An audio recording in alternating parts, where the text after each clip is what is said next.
I never believed in curses. You know, I grew up in a normal Catholic family, went to Mass every Sunday, prayed before bed. These things about spirits and family curses always seemed like the superstition of older people trying to make sense of life's misfortunes. But everything changed the day my grandmother Cecilia called me for a talk 3 days before she died. She knew she was dying. The doctors had given her 6 months, but she had that look in her eyes, like someone who knows her own body better than any doctor. And she was right. It was an October afternoon. I remember it perfectly, because the orange leaves tapped against her bedroom window with a sound like whispers. Grandma Cecilia was sitting in the green velvet armchair that had belonged to her mother, the one no one was allowed to sit in. But that day she made me sit right there, right in front of her, so close that I could smell the scent of lavender and medicine that always accompanied her. She held my hands with that surprising strength that people on the brink of death sometimes possess, as if trying to anchor the soul to the body for a few more minutes. "My dear," she said, her voice different, deeper, more urgent. "I should have told you this a long time ago. Your mother never wanted to hear it. Your Uncle Mark ran across the country to avoid dealing with it. But you've always been different. You've always wanted to understand things." I didn't know what she was talking about, but something in her tone made my stomach tighten. She opened a small, dark wooden box on her lap, so old it looked like it might disintegrate at any moment, and took out a necklace. It wasn't pretty, to be honest. It was a tarnished silver chain with a strange pendant, like an eye within a circle, engraved with symbols I'd never seen before. "This belonged to your great-great-grandmother Elena," she continued, "and before her, to her mother, and so on. It goes back 7 generations, to a woman named Magdalena who lived in a small village in Romania in 1700 and something." Grandma Cecilia paused, looking at the necklace as if it might burn her hand. Magdalena was a midwife. She helped the village women give birth, cured illnesses with herbs, and was respected. But then the drought came.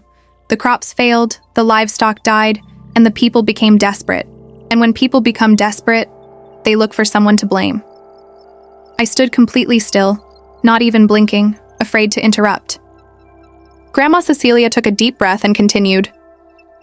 "They accused Magdalena of witchcraft. They said she had made a pact with the devil, that he was killing the village children with spells. It was a lie, all lies, but that didn't matter. They came at night, dragged her from her home, and burned her alive in the town square while the priest prayed and the rest of the village watched." She squeezed my hand tighter. But before she died, as the flames rose, Magdalena cursed the lineage of the women who accused her. 7 families, 7 different curses, and our family, dear, ours was one of them. I felt a chill run down my spine, but I tried to be rational. "Grandma, that was 300 years ago. Even if it were true?" She interrupted me with a look so intense my words died in my throat. "Do you think it was a coincidence that your great-grandmother lost 3 children before she was 5? Do you think it was just bad luck that your Aunt Dorothy went crazy and spent 20 years in a mental hospital? And what about your cousin Sarah, who disappeared without a trace 10 years ago?" Each word was like a stone dropped into the water, creating ripples that disturbed memories I'd buried. Sarah. I was a child when she disappeared, but I remember the police, the posters, the way my mother cried at night, thinking no one was listening. "The curse works like this," Grandma Cecilia explained, her voice starting to waver, as if telling it was draining her last strength. "Every generation, a woman in the family is chosen. We don't know how or why, but it's always like this. And when she turns 28, things start to happen. Visions, impossible coincidences, terrible losses. The person begins to wither, to become obsessed, until they either die or worse." She didn't specify which would be worse, but the way she said it made me not want to know. "Your mother was lucky. She wasn't chosen. I was. I spent years fighting it, trying to break the curse, traveling to Romania, consulting mediums, priests, anyone who could help. And I discovered something." She placed the necklace in my hand. It was icy, so cold it burned. This necklace was made by Magdalena's daughter, the only one who survived. She blessed it with protection, but also with a burden. Whoever wears it can resist the curse, but they must make a choice. Every year, on the anniversary of Magdalena's death, October 23rd, the wearer of the necklace must go to where it all began and make an offering. If she doesn't, the curse becomes tenfold. And if she tries to get rid of the necklace, pass it on to someone else or destroy it, the curse jumps to all the women in the family at once. I was trembling now. Why are you telling me this? Why now? Tears streamed down her face. Because you turned 28 in 3 months, my dear. And I've seen the signs. The nightmares you've been having. That shadow you swear you see in the corner of your eye. The way bad things have begun to orbit you. You are this generation's chosen one. She placed the necklace around my neck before I could protest. The moment it touched my skin, I felt something like an electric current course through me. And for a second, I swear I saw a woman's face in the flames, her eyes meeting mine across 3 centuries. Grandma Cecilia died 3 days later, exactly as she predicted. And I really tried to forget that conversation, to convince myself it was the delusions of an elderly woman at the end of her life. But things started happening. First came the dreams. Every night I was in the same village, seeing the same bonfire, hearing the same screams. Then my boyfriend of 5 years left me out of the blue, with no explanation, just saying he had to leave, that something in him was telling him to stay away from me. I lost my job after my boss had a car accident on the way to a meeting with me. He survived but was convinced I had something to do with it. My friends started distancing themselves, always with vague excuses.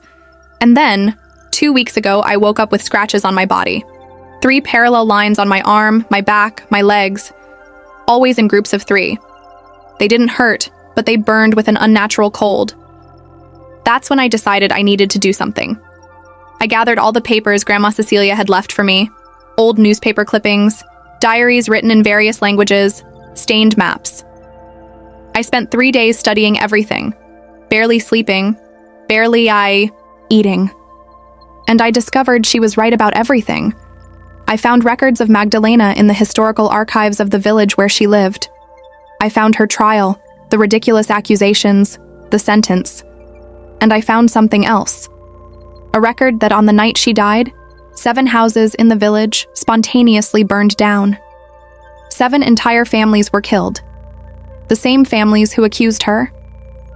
And in the years that followed, each descendant of these families suffered inexplicable tragedies, one after another, generation after generation. I also discovered that Grandma Cecilia had been to Romania 5 times throughout her life. 5 times she made the pilgrimage to the village, which today is practically a ghost town, and 5 times she returned weaker, more tired, but alive. She was 63 when she stopped going. She couldn't make the trip anymore. And it was after that that the cancer appeared. Swift, aggressive, relentless. As if the curse had decided that if she didn't fulfill her agreement, it would exact its revenge in another way. It's now 3:30 a.m. on October 22nd, and I'm on a plane to Bucharest. From there, I'll take a car and drive 6 hours to the village. I don't know exactly what I'll find there, or what exactly I have to do. Grandma Cecilia's notes are vague about it. She wrote something about asking for forgiveness on behalf of those who came before, and offering something of personal value in the ashes where she fell. I've packed the only jewelry I have that means anything. My mother's wedding ring, which she gave me before she died of pneumonia last year, and a bracelet Sarah gave me days before she disappeared. The woman sitting next to me on the plane is looking at me strangely. I think it's because I keep touching the necklace, feeling if it's still there. Or maybe it's because she can see something I can't, some mark, some sign of what's following me. Because I know something is following me. Ever since I entered the airport, I've felt that familiar weight, that cold presence hovering just behind me. When I look in the reflection in the windows, I sometimes see a second shadow besides my own. A shadow of a woman on fire. What scares me most isn't the possibility of failure. It's the possibility of success and discovering that this is just the beginning. Because if the curse is real, if everything that happened to my family over 300 years was orchestrated by a woman unjustly killed, what else is out there that we don't know about? How many other curses, how many other spirits trapped between life and death? How many other cosmic debts waiting to be paid? And there's something else Grandma Cecilia mentioned that last day. Something not in the papers. Something she whispered so softly I almost didn't hear it. If you can break the curse, she said, if you can truly make peace with Magdalena's spirit and free our lineage, you will gain something in return. A gift.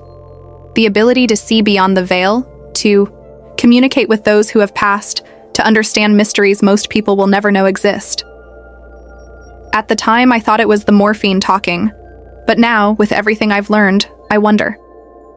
Could this be why Sarah disappeared? Could she have tried to break the curse and succeeded? But the price was living in a different world, on a different plane? The plane has just landed. It's raining in Bucharest, a fine, cold rain that seems to penetrate to the bone. I grabbed my backpack and went through customs, my heart pounding so hard I was sure they would stop me, question me, but no one even looked at me. It's as if I'm becoming invisible, slowly disappearing, being pulled into something bigger. The rental car is old and creaks at every turn, but it works. The GPS barely picks up a signal as I drive along the winding roads that cut through the Carpathian Mountains. It's late at night and there's practically no one on the roads. Just me, the darkness, and the occasional animal's eyes reflecting in the headlights. I turn on the radio for some company, but it only gets static, except for brief moments where there seems to be a voice, always the same woman's voice singing something in a language I don't recognize. 3 hours of travel left and my fuel is halfway down. I decide to stop at a gas station that miraculously appears out of nowhere. It's tiny, dimly lit, and the man behind the counter is so old he looks like he was born in the last century. When he sees the necklace around my neck, his eyes widen and he makes a hand sign, something between a cross and something else. He speaks in Romanian, too quickly for me to understand with my basic Google Translate, but the tone is clear. Fear. Warning. He points to the road ahead and shakes his head vigorously, saying, "Nu, nu, nu," repeatedly. But I can't go back. Not now. Not when I'm so close. I thank him, pay for the fuel, and move on. I know that tomorrow, at noon, at the exact moment Magdalena was executed 300 years ago, I will stand before the place where it all began. And I will have to make a choice. Perform the ritual and potentially bind myself to this curse for the rest of my life. Or try to break it for real and risk not only my life, but the lives of all the women in my family. The village finally appears as the sun rises. It's smaller than I imagined, with dozens of old houses, many abandoned. In the center is a stone square with an ancient cross, and even from afar, I can see the markings on the ground, darker stone in a circular area. It's there. I know it's there. I park the car and get out, and the silence is absolute. No birds, no wind, just silence waiting. I touch the necklace again and whisper a prayer Grandma Cecilia taught me. Latin words I don't fully understand. And then I begin walking toward the center of the square, each step feeling like I'm walking through water, invisible resistance trying to push me back. But I keep going. Because maybe, just maybe, after 300 years, it's time someone finally listened to what Magdalena has to say. And as I approach the dark circle, I begin to see figures around me. Women. Dozens of them. Some wear clothes from centuries ago, others more recent. They all look at me with expressions that mix hope and despair. It's them. All the women in my family who came before. All those who suffered. All those who were chosen. And in the center of them all, a figure lighter than the others, with eyes that seem to contain fire and sadness in equal parts. Magdalena. She holds out her hand to me, and I know that when I hold that hand, everything will change. Forever.